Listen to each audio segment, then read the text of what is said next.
아시다시피 우리 교회에서는 1년에 4번 성찬식이 있습니다. 여러분, 성찬은 보이는 말씀이다라고 이야기를 합니다.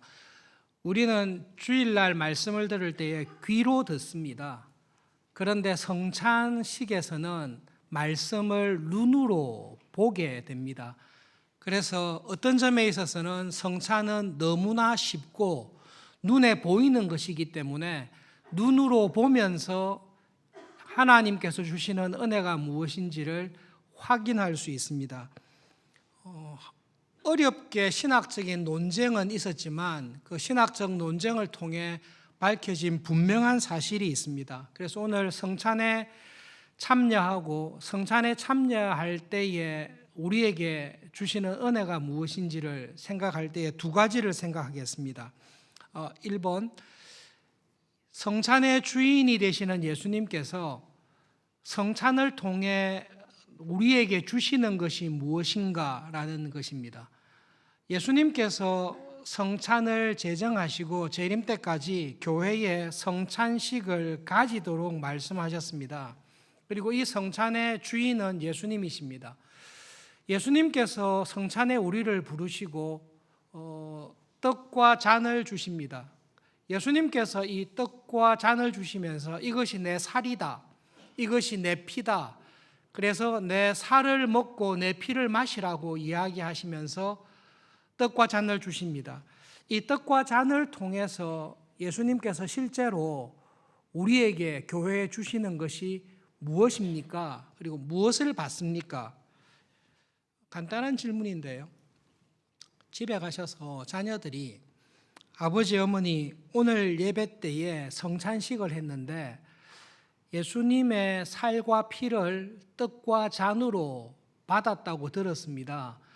그런데 실제로 무엇을 받았습니까? 그렇게 자녀들이 질문한다면 무엇이라고 답을 하시겠습니까? 여러분, 성찬식에 떡과 잔을 받는데요, 예수님께서 주시는 것을 받았습니다. 무엇을 받습니까? 거기에 대해서 예수님께서 설명을 하십니다. 예수님의 살과 피를 먹고 마신다, 떡과 잔을 받는다라는 것을 설명할 때에 예수님께서 구약 교회에 있었던 만나를 예를 들어서 설명하십니다. 광야 40년 생활을 할 때에 이스라엘 백성들이 먹을 것이 없었습니다.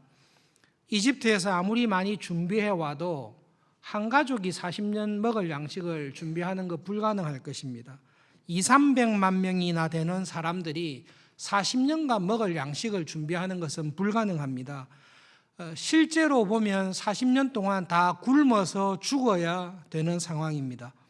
그런데 놀랍게도 하나님께서 하나님의 백성들에게 40년간 일용할 양식을, 하늘 양식을 내려주셨습니다. 그것이 만나입니다. 40년 동안 이스라엘 백성 가운데 먹을 것이 없어서 굶어서 죽은 사람이 한 사람도 없습니다. 이 만나에는 아이러니가 있습니다. 땅에서 얻은, 내 힘으로 얻은 양식이 아니라 하나님께서 주신 하늘 양식입니다. 하늘 양식으로 40년간 살 수 있었습니다. 이 양식이 없었으면 살아남을 수 있는 사람이 아무도 없었습니다. 만나의 아이러니는 40년간 굶어서 죽은 사람이 한 사람도 없습니다만은 결국은 모든 사람이 다 죽었다라는 것에 있습니다. 예수님께서 만나를 이야기하시면서 하신 말씀이 그것입니다. 하늘에서 내려온 하늘 양식은 40년간 하나님의 백성들을 살렸습니다. 그러나 결국은 다 죽었습니다. 그들이 죽은 것은 양식이 없어서 죽은 것이 아니라 그들의 죄로 인하여 죽었습니다.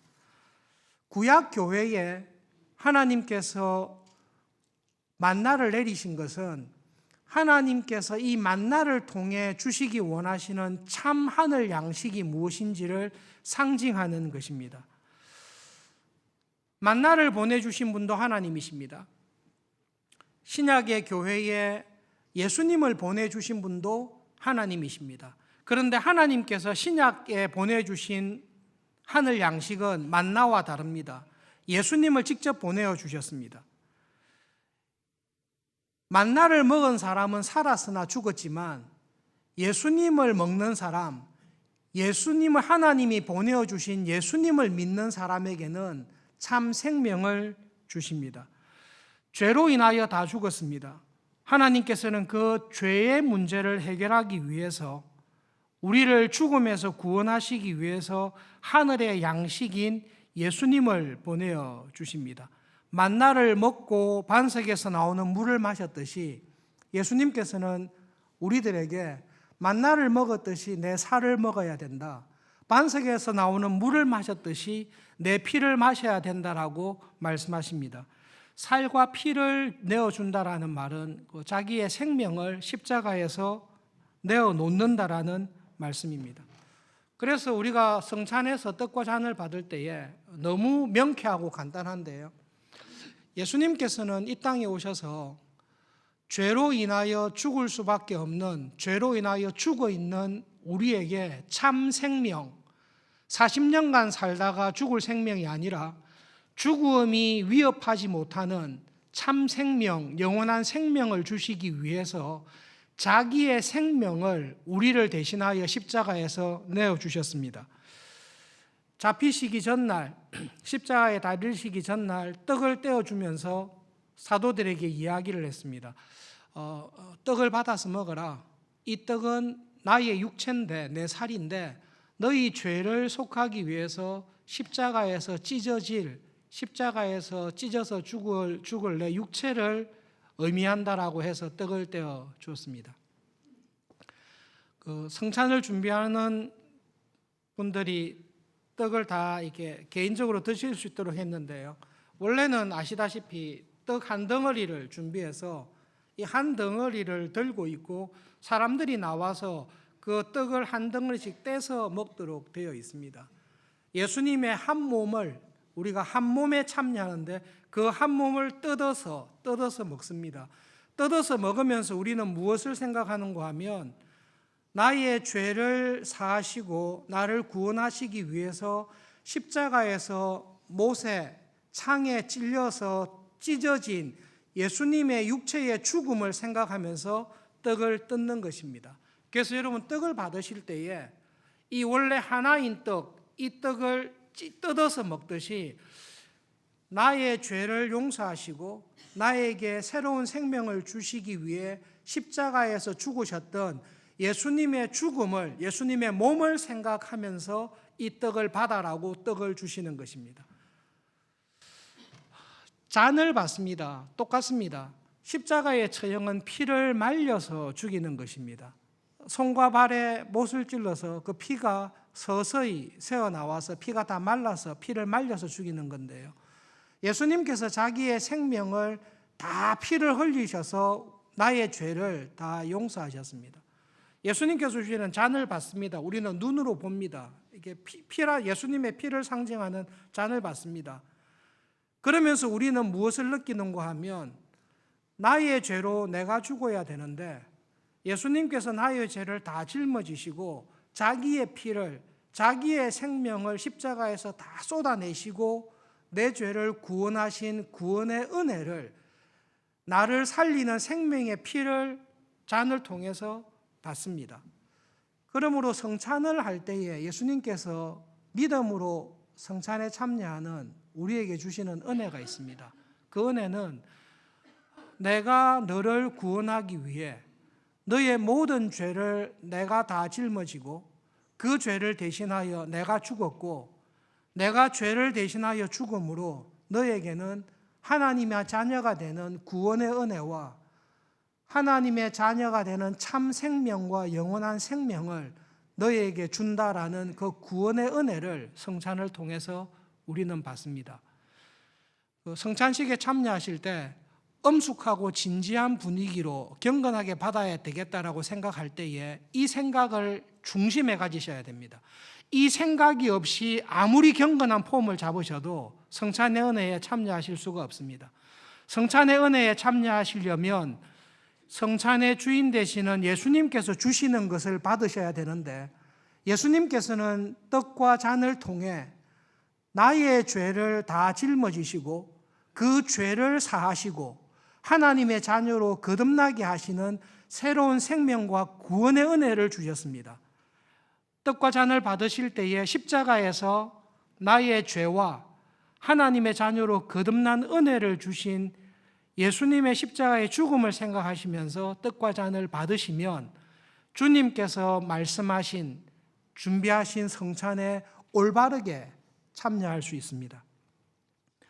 두 번째로 예수님께서는 떡과 잔을 통해 그것을 주십니다. 그 떡과 잔을 받는 우리는 어떤 은혜를 받습니까? 라는 것입니다. 여러분 성찬에 참여하실 때 너무 감사합니다. 내가 이 성찬에 참여할 때마다 예수님께서 나를 위해 행하신 은혜, 예수님께서 죽으시고 예수님께서 고통을 당하시고 예수님께서 새로운 생명을 주신 그 일, 예수님께서 하신 일을 감사합니다. 예수님만 생각하고 성찬에 참여하는 것은 부족합니다. 예수님께서 떡과 잔을 주시면서 이 성찬에 참여하는 우리에게 우리가 해야 되는, 우리가 이 성찬에 참여함으로 들어가야 될 은혜가 있습니다. 고린도전서 10장에 이런 말씀이 있습니다. 우리가 축복하는 바 축복의 잔은 그리스도의 피에 참여함이 아니냐. 우리가 떼는 떡은 그리스도의 몸에 참여함이 아니냐. 우리는 떡과 잔을 받을 때에 그 떡과 잔을 받아서 먹고 마시면 이게 내 몸에 들어옵니다. 그래서 예수님의 떡과 잔에 나도 함께 들어가는 것입니다. 그래서 여러분 이게 떡을 받고 잔을 받아서 먹고 마실 때에 예수님께서 나를 위해 하셨다라는 것뿐만 아니라 이 예수님의 떡과 잔을 먹고 마시면 나도 예수님께서 하신 일에 함께 들어가는 것입니다. 나도 함께 들어가겠습니다. 나도 함께 들어갔습니다라는 고백을 하면서 예수님의 살을 먹고 예수님의 피를 마시는 것입니다. 그 말은 예수님께서 내 죄를 짊어지시고 십자가에서 죽으셨습니다. 예수님만 죽었습니까? 예수님께서 죽으셨을 때 나도 예수님의 살과 피가 되어서 예수님에게 참여해서 예수님께서 죄에 대해서 죽을 때 나도 같이 죽었습니까? 예수님만 죽었습니까? 예수님께서는 나의 모든 죄를 짊어지시고 십자가에서 죽으실 때에 나도 예수님의 죽음에 참여하여 나도 죄에 대하여 죽었다라는 것을 우리에게 말씀해 주십니다. 갈라디아서 2장 20절에 분명하게 말씀하십니다. 내가 그리스도와 함께 십자가에 못 박혔습니다. 나는 멀쩡하게 살아있고 예수님만 죽은 게 아니라 예수님께서 내 죄를 짊어지시고 십자가에서 죽으실 때 나도 예수님의 살이 되고 예수님의 피에 참여해서 나도 예수님과 함께 죄에 대하여 죽었습니다. 그러므로 이제는 내가 삽니까? 내 안에 예수님께서 사십니까? 그리스도와 함께 십자가에 못 박혀 죄에 대하여 죄를 짓고 살아가던 내가 십자가에서 죽었습니다. 그러므로 이제부터는 죄를 짓는 내가 사는 것이 아니라 내 안에 죄를 이기시고 하나님의 자녀로 부활하셔서 부활하신 예수님께서 내 안에 살아계십니다. 우리는 이 고백을 하면서 예수님의 떡과 잔을 받습니다.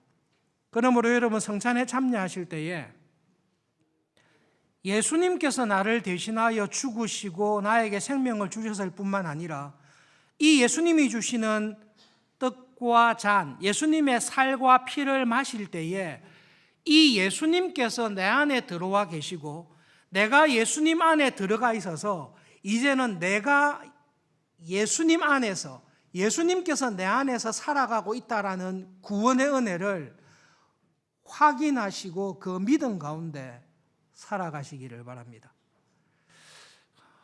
종교개혁자 가운데 성찬을 자주 하면 좋겠다라고 이야기한 선배들이 많이 있습니다.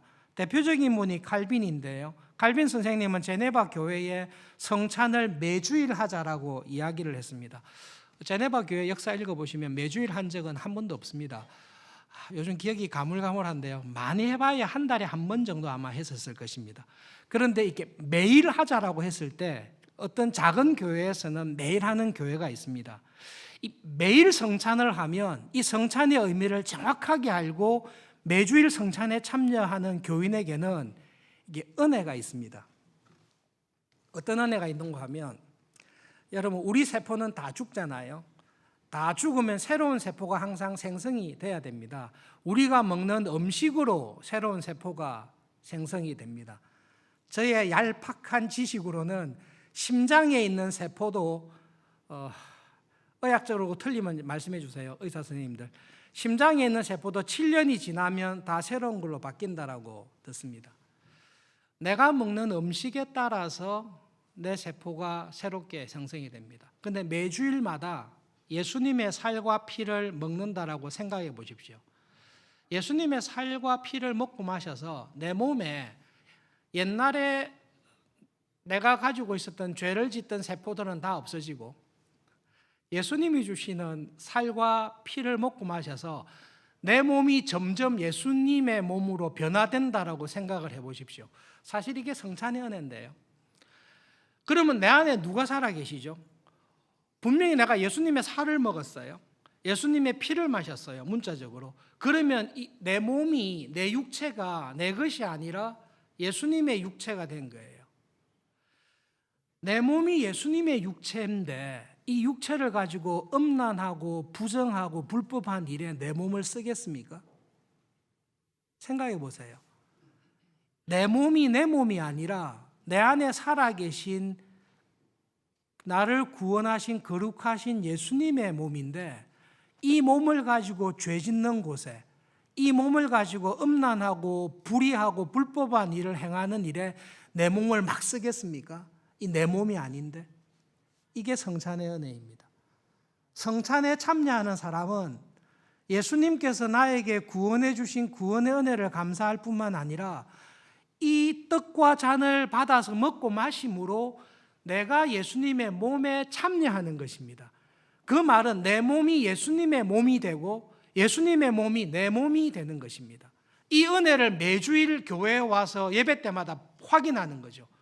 그래서 주중에 지날 때에 죄를 짓거나 불의하고 불법하고 한 일을 행할 때마다 주일날 받은 성찬의 은혜가 나를 딱 보호해 주는 것입니다. 네 몸이 네 몸이 아닌데 네가 그렇게 함부로 불의한 일에, 죄를 짓는 일에 너의 몸을 쓸 수 있냐? 그것을 붙잡아 주시는 것이 성찬의 은혜입니다. 그러므로 여러분 오늘 성찬에 참여하실 때 예수님이 주시는 떡과 잔을 먹고 마심으로, 예수님의 살을 먹고 예수님의 피를 마심으로 내가 예수님의 몸이 되고 내가 예수님의 피가 된다는 것을 기억하는 것입니다. 그리고 그 예수님의 살과 피로 예수님의 몸이 된 사람으로 어떻게 살아야 될지, 그렇게 살아갈 수 있는 은혜를 하나님께서 주시는 것을 기억하는 것입니다. 마지막으로 성찬에 들어가기 전에 성찬에 대해서 기억할 것이 있습니다. 조금 어려운 말로 하면 우리 교회는 성찬식의 영적인 임재설을 믿습니다. 예수님께서 영적으로 이 성찬에 임재한다라고 믿는 것입니다. 그런데 교인들 가운데 성찬의 은혜를 기념설, 기억하고 기념하는 것으로만 생각하고 성찬에 참여하는 경우가 간혹 있습니다. 예를 들면 이런 것입니다. 지금은 한 30년 가까이 된 것 같아요. 유학을 하면서 추운 미시간에서 켈빈 신학대학원에서 유학을 만 3년을 했는데, 그 3년 했던 유학 생활 가운데 제일 마음속에 남아있는 기념할 만한 일, 은혜가 되는 일이 뭡니까? 이렇게 물으시면 친구 2명하고 우리 3명이 그랜리버라는 강가가 있는데요, 지금처럼 더운 한여름에 3명이서 그 그랜리버 강가에 모닥불을 피워놓고 낚싯대를 한 4개 걸어놓고 밤새도록 메기를 잡으면서 모닥불 옆에서 문자 그대로 여러분 밤새도록 이야기를 했습니다. 교회사를 전공하고 구약을 전공하고 신약을 전공하는 친구들이었는데요. 밤새도록 했던 것은 유학을 와서 새롭게 배우게 되는 유학의 감사, 가정 생활의 여러 가지 문제들, 그 다음에는 이런 유학의 기회를 주셨는데 하나님의 나라와 한국 교회를 우리가 어떻게 섬기면서 교회가 지금 어떻게 가고 있는가를 문자 그대로 밤새도록 이야기를 나누었던 그 기억이 제일 뚜렷한 기억입니다. 그 기억이 남는 이유는 미시간은 놀 게 없어요. 추워서 놀러 갈 데도 없어요. 기껏 한 게 3년 동안 한 것 중에 기껏 한 게 그냥 여름에 낚시 간 것밖에 없습니다. 그런데 그때 나누었던 내용은 다 잊었지만 그때에 우리가 어떤 분위기 속에 어떤 마음으로 이야기했는지는 한 번씩 돌아보면 위로가 되고 은혜가 됩니다. 그것을 생각할 때에 제가 그것을 지금 생각할 때 지금 이 자리에 그때 함께했던 친구들이 여기에 있습니까? 당연히 없죠. 자기가 있는 자리에서 열심히 믿음 생활하고 있습니다. 그냥 그것을 기억하면서 그 은혜를 회상할 뿐입니다. 근데 질문은요, 이 성찬에 오늘 이 시간에 이 자리에서 성찬을 하고 있습니다. 이 자리에 예수님께서 이 자리에 임재하고 우리와 함께 계십니까? 아니면 예수님은 저 하늘 우편에 계시고 2000년 전에 있었던 십자가의 사건을 우리가 기억만 하는 것입니까? 핵심은 이 교회가 믿음으로 예수님이 주신 성찬을 행할 때에 이 성찬의 자리에 예수님께서 실제로 임재하셔서 믿음으로 성찬을 받는 사람을 주님께서 기억하시고 믿음으로 성찬의 은혜에 들어오는 사람을 예수님께서 보시고 이 자리에서 실제로 예수님께서 은혜를 주십니까? 아니면 예수님은 이 자리에 없고 우리끼리만 기념하는 것입니까? 라고 물었을 때에 예수님께서는 이 자리에 예수님의 신성으로 우리와 함께 하시고 이 성찬의 자리에 임재해 계십니다 라고 예수님은 말씀하십니다. 예수님에게는 인성과 신성이 있습니다. 예수님의 인성은 무소부재하지 않습니다. 예수님의 인성으로는 하나님 우편에 계셔서 우리가 육체의 눈으로 볼 수 없습니다. 그러나 삼위일체이신 제2위이신 성자로서의 예수님의 신성은 지금 이 자리에 우리와 함께 하실 뿐만 아니라 교회에 예수님께서 제정하라고 한 성찬을 가지고 믿음으로 성찬을 집례하고 성찬의 자리에 모인 우리들과 예수님은 우리와 이 시간 함께 계셔서 믿음으로 성찬에 참여하는 자기의 양들을 아시고 그들에게 은혜를 주시고 있다라고 말씀하십니다. 예수님께서는 지금 이 자리에 영적으로 신성으로 충만하게 임재하고 계십니다. 그리고 예수님의 영이신 성령님께서는 우리 영혼에 우리 가운데 함께 하셔서 이 성찬에 주님께서 함께 하시고 주님께서 성찬의 자리에 은혜를 주신다는 것을 우리는 믿고 성찬의 자리에 참여하는 것입니다. 여러분 옛날을 생각하고 그때 친구들과의 기억을 감사하자 이게 아니라 내가 믿거나 말거나 예수님께서는 이 성찬의 자리에 직접 임재하시고 성찬의 의미를 분명하게 알고 믿음으로 떡과 잔을 받는 자를 예수님께서 기억하시고 그에게 넉넉한 은혜를 주십니다. 어떤 은혜를 주시는가 하면 이 떡을 받는 것, 잔을 마시는 것이 내가 예수님의 몸에 참여하는 것이고 예수님께서 십자가에 죽었을 때에 나도 죄에 대하여 죽었다. 그리고 이제는 내가 하나님의 자녀로 거룩한 백성으로 살아가는 일용할 은혜를 주님께서 주신다라는 것을 믿는 바른 믿음 속에 성찬에 참여하는 사람에게 주님께서는 이 은혜를 반드시 주십니다. 그러므로 여러분 성찬에 참여하실 때 중요한 것은 성찬을 통해 주님께서 주시는 것이 무엇인지를 분명하게 알고 이 주시는 것을 믿음으로 받는 것을 알고 참여할 때에 성찬의 은혜가 있습니다. 로마 가톨릭 교회나 루터란 교회의 문제는 이런 올바른 성찬에 관한 이해가 없이 참석해서 떡과 잔을 먹고 마시기만 하면 은혜를 받는다라고 결국은 가르치는 것입니다. 왜냐하면 가톨릭 교회는 이 떡이 예수님의 실제 몸으로 바뀌기 때문이고, 포도주가 실제적으로는 예수님의 피로 화채설인데요, 바뀌기 때문에 이런 믿음이 있든 없든 예수님의 실제적인 몸과 피를 마시면 거룩하게 된다라고 하는데, 우리는 그렇게 믿지 않습니다. 성찬의 은혜는 정확하게 성찬을 통해 주시는 것을 알고 그것을 믿고 믿음으로 참여하는 사람에게 성찬의 은혜를 주십니다. 올해 우리 교회의 표어가 내가 있는 모든 곳에서, 예배드리고 있든지 가정에 있든지 직장에 있든지 모든 곳에서, 그리고 모든 것에서, 내가 무슨 일을 하고 있든지 내가 손으로 하는 모든 일에서 하나님께 구별된 백성으로 살기를 원합니다. 그것이 올해의 표어입니다. 모든 곳에서, 모든 것에서 구별된 백성으로.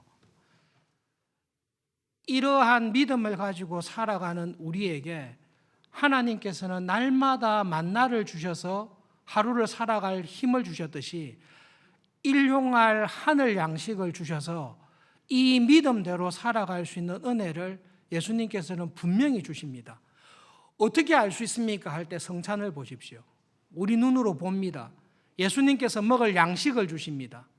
먹을 수 있는 힘을 주십니다. 그것을 먹고 마실 때에 예수님께서 내 안에 살아 계신다, 내가 예수님 안에 살아있다라는 것을 눈으로 실제로 보여주시고, 이 믿음을 가지고 한 주간을, 올 하반기를 살아갈 수 있는 은혜를 예수님은 분명히 주십니다. 그 은혜를 기억하면서 믿음으로, 감사함으로 성찬에 참여하면 좋겠습니다. 찬송가 149장 함께 찬송하면서 성찬에 참여하겠습니다.